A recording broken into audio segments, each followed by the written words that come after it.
So the FBI is getting a little bit out of hand. Thought I'd do a video right here in front of the wood stove. It's a little chilly out today. It's down to 27.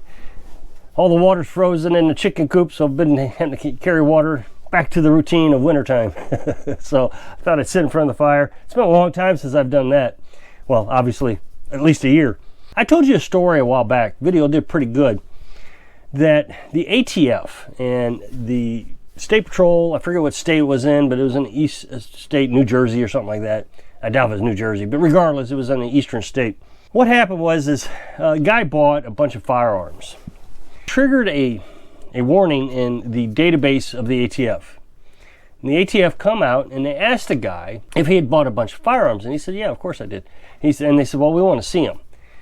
Now, when they came up to the door, they weren't in uniform. Yeah, they had, their vest on, but they weren't really identified as ATF or State Patrol or anything. The guy was kind of intimidated, and they're saying, we'd like to see your weapons because straw purchases being that you bought it for somebody else. The guy was getting a little nervous, and one of the officers there, I can't remember State Patrol or the ATF, says, it'd be a really bad idea if we had to come back, implying that if we have to come back with a warrant, your day is going to be ruined.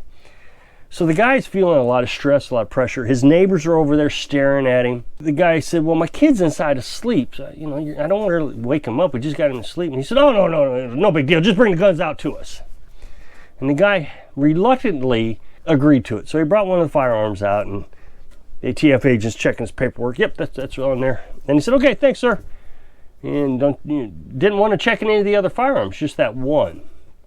And it was a random one, whatever the guy had picked. In that video, I was trying to explain that it's easy for us, you and me, to say, well, don't let him in the house or do anything without a warrant. Don't even open the door. The problem is law-abiding citizens don't always think that they're going to be under investigation. I don't think I'd ever be under investigation. It's just not my nature. I try not to commit crimes, and I know the trolls are out there. Oh, you commit crimes every day. I get it, but I try not to. Stay to myself. I don't get into trouble. I don't even drink, which means I can't drink and drive. So I don't do any narcotics or anything like that. So if a police officer came to my door, my first reaction is, show me your warrant. I'm just not that kind of person. I would open the door. Yes, sir. How may I help you?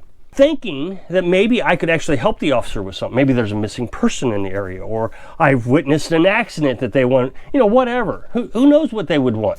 Now live in a society where we have to say, show me your warrant. And if they don't show you a warrant, then you're supposed to call the sheriff. The sheriff's supposed to come out and get them off your property, and it's going to be a big conflict. Neighbors staring at you, and everybody's gossiping about you. Did you hear about? I remember one time, a little side note story. I homeschooled my child.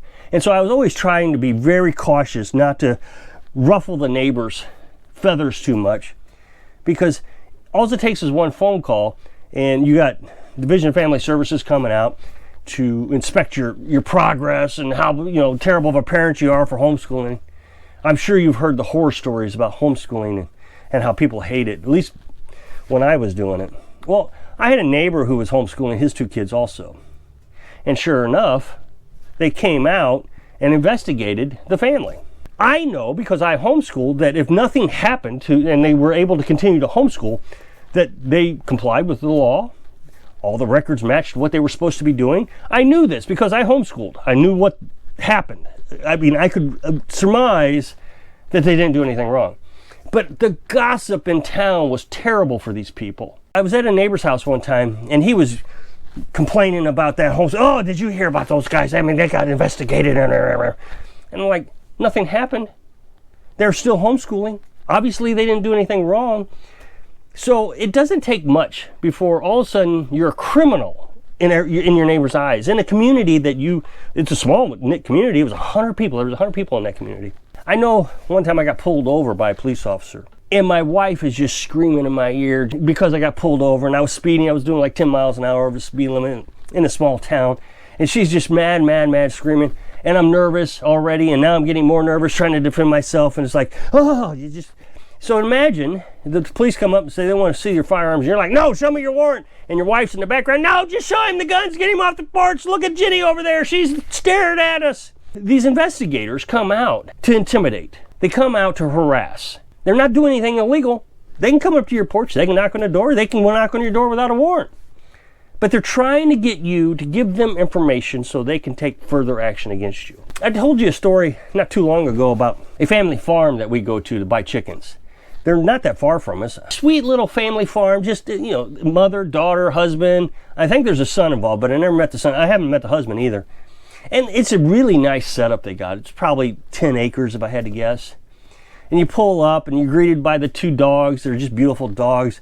And you got the gate and all the chickens and the ducks are crossing the road. And they got the sign that says, watch for crossing. And they got the ducks and the chickens, It's just a really neat place. And it kind of reminds me maybe of a petting zoo or something like that. And you can buy some chickens or ducks or rabbits. Or they sell pigs. And like I said, just a family farm. They don't make a lot of money. Now, the chickens we got were very healthy. Nothing wrong with them. We still have them. Well, she was on Facebook. Now, she has a Facebook page to sell her chickens and ducks and whatever she sells. A lot of people in my comment section said, well, she just needs to get off Facebook. Well, getting off Facebook means that now she won't be able to sell her what she does for a living. A group of people, probably some sort of activist group is my guess, got her in trouble. They insinuated that she was selling sickly ducks and chickens and that she wouldn't take care of them and it's just infested. And you could tell it was a community attack, an organized attack from probably some sort of animal protection group or something.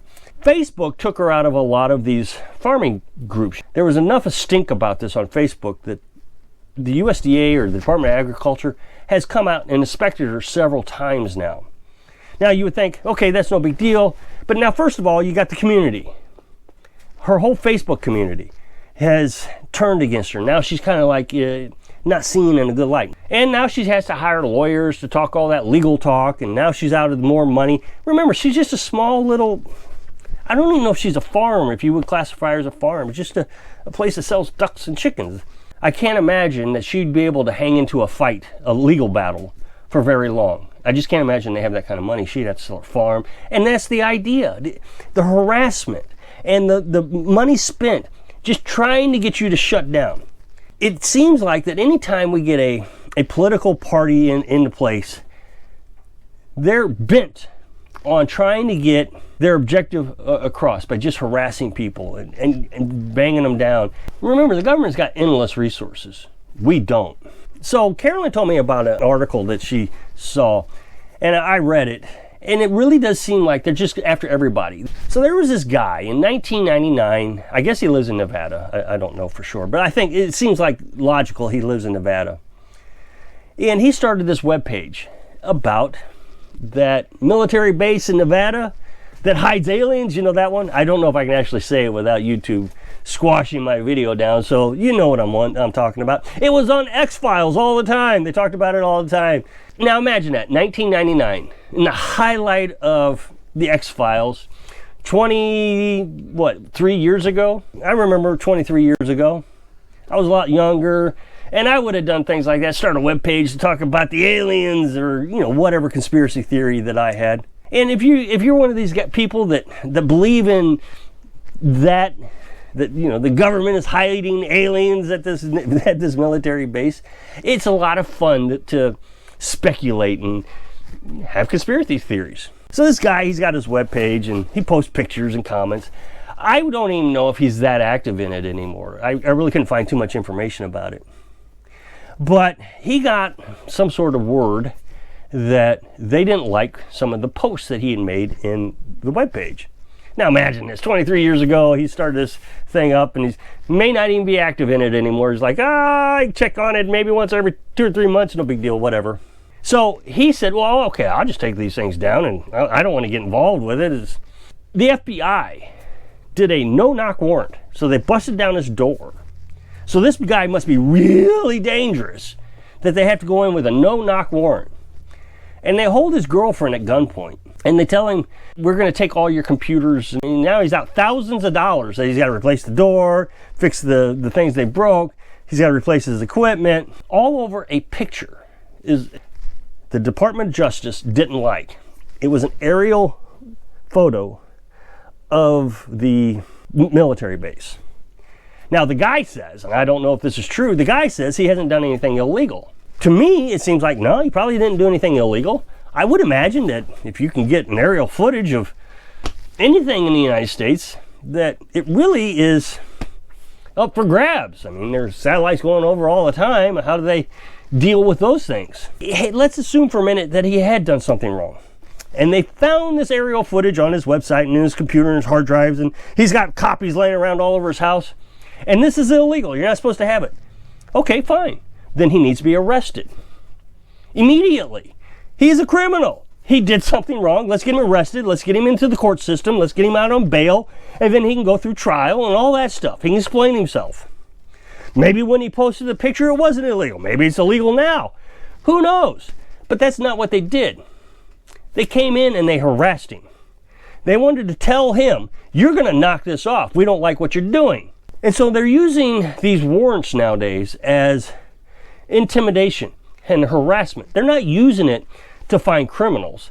They're using it to tell people you're going to behave. Even if there's not a law involved, we don't like it.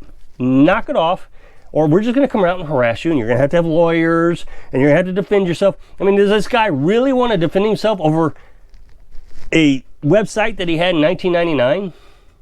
I doubt he makes any money on it. It's a hobby, something he likes to do. And you have that right in this country. You have a right to have a hobby, even if it's crazy, even if you think it's crazy. Even if you think, oh, there's no such thing as aliens. It's okay to be crazy in this country. You're not hurting anybody. And there's nothing being hurt with an aerial photo of that military base. I know when I was on a submarine, I was on a Trident submarine, and carried weapons, you know, those nuclear weapons. When we had to offload one of those weapons, we went into a barn, basically. It was a barn over the water. And so they would pull this thing into the barn so they could, remove this weapon, and the satellites couldn't see it. Well, it seems to me, if you're going to do anything that secretive on a military base, you would do the same thing as you do on a submarine. You would cover the things you don't want seen. In this particular video, I don't really have a lot of suggestions for you, because if I said anything, I would be a hypocrite. But what I would like to say is reduce your exposure. I try to reduce my exposure as much as possible, but why I'm a hypocrite is because I am on YouTube. I make my living on YouTube. About the only advice I can give you on this one. So if you'll click this up next box, it takes you to a video where I was talking about this wood stove. So I hope I can inspire you to stay off the radar. Signal of your dreams. Thanks for watching.